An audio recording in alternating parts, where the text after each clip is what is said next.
Dear students, मैं हनुमान प्रसाद शर्मा आज आपको सिल्वर वेडिंग का जो दूसरा पार्ट है उसके जो अति लघुतरात्मक प्रश्नोत्तर है उनको समझाने जा रहा हूं। तो आइए अब हम प्रश्नों की ओर बढ़ते हैं। देखिए पहला प्रश्न, यशोधर बाबू नए युग और विचारों का विरोध किस प्रकार करते हैं? तो बेटा इसका जो सही उत्तर होगा, यदि आपको सही विकल्प चुनना हो, 4 ऑप्शन मिलेंगे, उनमें सही विकल्प चुनना हो तो आप सही विकल्प देखें। वे अपना तकिया कलाम सम हाउ इम्प्रॉपर बोलकर विरोध करते हैं। उनका जो तकिया कलाम है सम हाउ इम्प्रॉपर, ये इस पाठ में बार बार बोलते हैं, तो इस तरह से वो विरोध करते हैं। नेक्स्ट क्वेश्चन देखें, कहानी से यशोधर बाबू को जब देर तक ऑफिस में काम करना पड़ता है तब वे कैसी प्रतिक्रिया व्यक्त करते हैं? तो इसका जो सही उत्तर बनेगा वो बनेगा, वे प्रसन्नचित्त होकर काम करते हैं, मतलब खुश होकर काम करते हैं। थर्ड क्वेश्चन देखें, यशोधर बाबू ने कौन सा कार्य किशनदास से विरासत में प्राप्त किया था? तो ये कुछ एक कार्य हैं, देखें, अपने घर पर होली मनाना, रामलीला वालों को एक कमरा दे देना तथा जनेऊ बदलने के लिए कुमावनियों को अपने घर पर आमंत्रित करना। ये उन्होंने विरासत में प्राप्त किया था किशनदास से। नेक्स्ट क्वेश्चन देखें, यशोधर बाबू ऑफिस के माहौल का तनाव कैसे कम करते हैं? तो इसका आंसर देखें कि जब वो ऑफिस से जाते हैं तो जाते समय क्या बोलते हैं? ऑफिस से जाते समय वो चुटीली बात करके निकल जाते हैं, तो इस तरह से वो दिन भर का जो तनाव का माहौल है उसे वो कम कर देते हैं।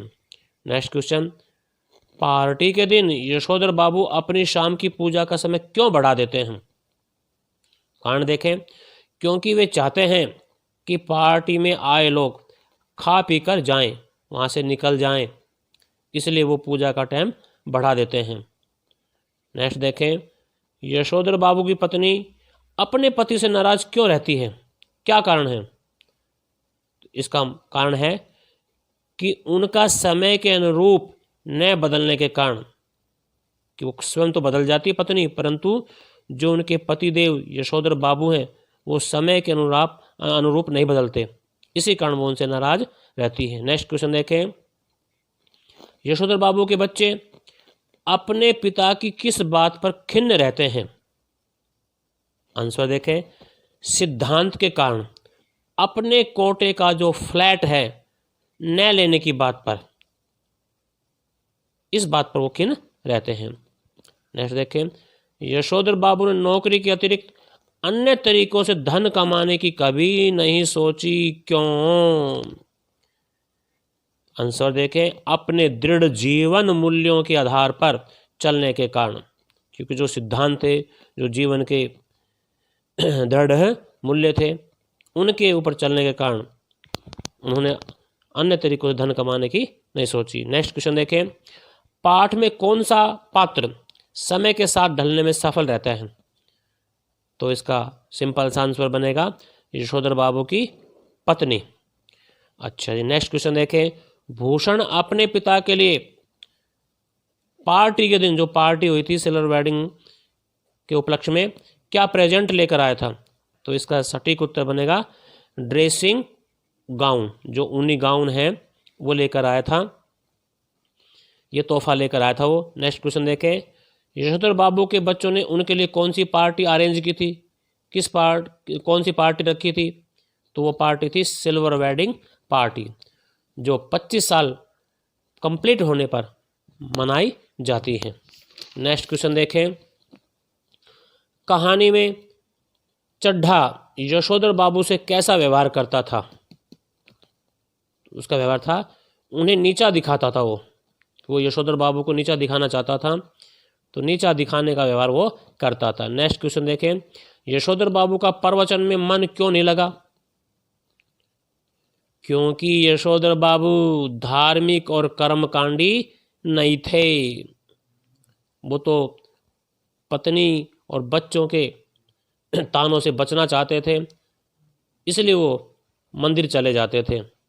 वैसे वो मन से धार्मिक और कर्मकांडी नहीं थे। नेक्स्ट क्वेश्चन, यशोधर बाबू की लड़की शादी न करके क्या करना चाहती है, क्योंकि पिता तो उसके लिए नए नए वर ढूंढ के लाता है, परंतु हर बार वो मना कर देती है। तो शादी न करके वो जो उनकी बेटी है वो क्या करना चाहती है, तो इसका उत्तर बनेगा उच्च शिक्षा के लिए अमेरिका जाना चाहती है। वो अमेरिका जाने की धमकी अपने पिता को देती है। नेक्स्ट क्वेश्चन है, यशोधर बाबू किशनदा को क्या मानते हैं? वो मानते हैं अपना गुरु, क्योंकि उन्होंने नौकरी दिलवाई थी, उन्हीं के पास रहे थे, उन्हीं के जो आदर्श सिद्धांत विचार वो उनके जीवन में घुल मिल गए थे, इसलिए वो उनको अपना गुरु मानते थे। नेक्स्ट क्वेश्चन देखें, आप लोगों की देखा देखी सेक्शन की घड़ी भी सुस्त हो गई है, तो वी.डी. पंत ने आप लोगों शब्द किसके लिए प्रयोग किया है? तो ये प्रयोग किया है जूनियरों के लिए, जो उनके अधीनस्थ कर्मचारी, जो उनके अंडर काम करते हैं, उनके लिए इस शब्द का प्रयोग उन्होंने किया है। सिल्वर वेडिंग का आयोजन क्यों हुआ है? शादी के 25 साल पूरे होने पर इस पार्टी का आयोजन हुआ है। नेक्स्ट क्वेश्चन, यशोधर बाबू अहमदाबाद क्यों नहीं गई? अहमदाबाद जो उनके रिलेटिव रहते थे उनके पास वो क्यों नहीं गए? इसका जो सटीक उत्तर बनेगा वो है उनकी पत्नी और बच्चे नाराज हो जाते।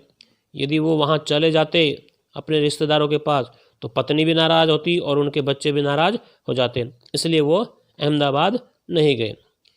यशोधर बाबू की शादी कब हुई थी? इस क्वेश्चन को ध्यान रखना, ये एग्जाम में पूछा जा सकता है। तो 6 फरवरी 1947 को, मतलब 6 फरवरी 1947 को उनकी शादी हुई थी। यशोधर बाबू का बेटा कहाँ नौकरी करता था? जो उनका बड़ा बेटा भूषण है वो कहाँ नौकरी करता था? तो वो नौकरी करता था एक विज्ञापन संस्था में। नेक्स्ट क्वेश्चन देखें, जो हुआ होगा वाक्यांश किस भावना को व्यक्त करता है? वो भावना है परायपन को, तो ये परायपन को व्यक्त करता है। नेक्स्ट क्वेश्चन, यशोधर बाबू किस चीज़ के लिए रिटायर होने के बाद के समय को प्रॉपर समझते थे? वो है ध्यान लगाने की विधि सीखने, कि जब आदमी रिटायर हो जाता है तो उसे भगवान की भक्ति में ध्यान लगाना चाहिए, परमात्मा की भक्ति में ध्यान लगाना चाहिए। तो ध्यान लगाने की विधि सीखने के समय को वो प्रॉपर समझते हैं। नेक्स्ट, किशनदा का पूरा नाम क्या था? जो पाठ में तो बार बार आता है किशनदा किशनदा, परंतु उनका जो पूरा नाम था वो था कृष्णानंद। नेक्स्ट क्वेश्चन है कि बिड़ला मंदिर से उठकर जो यशोधर बाबू हैं कहाँ जाते थे? तो वो जाते थे सीधे पहाड़गंज। नेक्स्ट क्वेश्चन देखें, वाई.डी. पंत के कितने बच्चे हैं? तो उनके 4 बच्चे हैं, जिसमें 3 पुत्र हैं और 1 पुत्री हैं। यशोधर पंत के जीजा का क्या नाम है? जो यशोधर बाबू हैं या वी.डी. पंत कह लो, वाई.डी. पंत कह लो, उनके जीजा श्री का क्या नाम है? जनार्दन शर्मा। भूषण को कितना वेतन मिलता है? जिस विज्ञापन कंपनी में वो काम करता है बड़ा बेटा, उसको कितना रुपया मिलता है, कितना वेतन मिलता है? तो वह है 1500 रुपये महीने की। नेक्स्ट क्वेश्चन देखें, वाई.डी. पंत ने अपने ऑफिस में अपने सिल्वर वेडिंग के नाम पर कितने रुपए खर्च किए थे?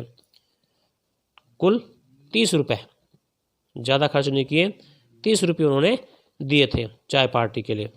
और अंतिम क्वेश्चन देखें, सिल्वर वेडिंग कहानी का आधार है, क्या आधार है? देखा जाए तो इसमें पीढ़ियों का अंतराल है, एक आधुनिक पीढ़ी है, एक पुरानी पीढ़ी है। पुरानी पीढ़ी का प्रतिनिधित्व करते हैं यशोधर बाबू, नई पीढ़ी का प्रतिनिधित्व करते हैं उनके संतान। तो इसलिए जो पीढ़ियों का अंतराल है वो इस कहानी का मुख्य आधार है। तो बच्चों, मैंने 2 भाग में आपको इस पाठ के जो अति लघुतरात्मक प्रश्नोत्तर हैं वो मैंने समझाए। तो आप बच्चों इन क्वेश्चनों को अन्य बच्चों को भी शेयर करना, और मेरा जो ये चैनल है स्टडी हब ऑफ हिंदी, इसमें काफ़ी मैटर आपको +2 से संबंधित मिलेगा। इसको आप पढ़ना, देखना, और आपको मेरा चैनल अवश्य पसंद आएगा।